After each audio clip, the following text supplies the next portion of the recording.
La vie est dure, très dure, surtout pour les joints en béton. Outre le traitement des fissures, il faut supporter un trafic intense, source de vibrations et de fissures.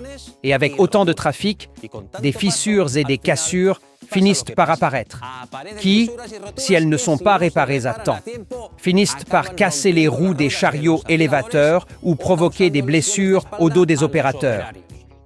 Et maintenant, soit on règle le problème comme d'habitude, dans l'énervement, la précipitation et les conflits avec les services concernés, soit on le résout à la manière de Keith Dragford, sans stress, en beaucoup moins de temps et à toute épreuve. Regardez, voici un exemple typique d'un joint de béton dégradé, que nous allons réparer rapidement et facilement. Nous commencerons par analyser les dommages et préparerons le support pour l'application de la résine. Nous devons nous assurer qu'il est solide, exempt de toute désintégration et de tout élément susceptible de nuire à l'adhérence, comme l'humidité, la glace, la poussière ou la graisse. Si les travaux sont effectués à des températures négatives, vous devez toujours utiliser les kits version moins 30 degrés.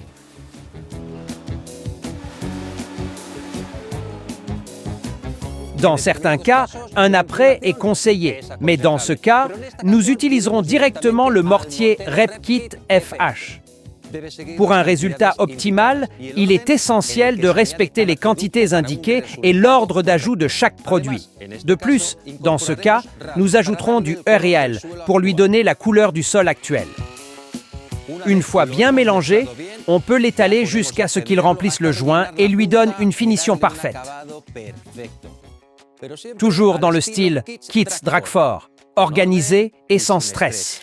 Notez que, même si la résine durcit rapidement, vous avez tout le temps de travailler sans problème. Une fois durci, le travail est entièrement terminé. Sauf si la zone à réparer est soumise à des réglementations sanitaires ou esthétiques, nous devrons terminer par un scellement final. Au bout d'une heure, le joint sera parfaitement protégé. Incroyable, parce qu'un kit Dragford aujourd'hui, c'est un problème de moins demain.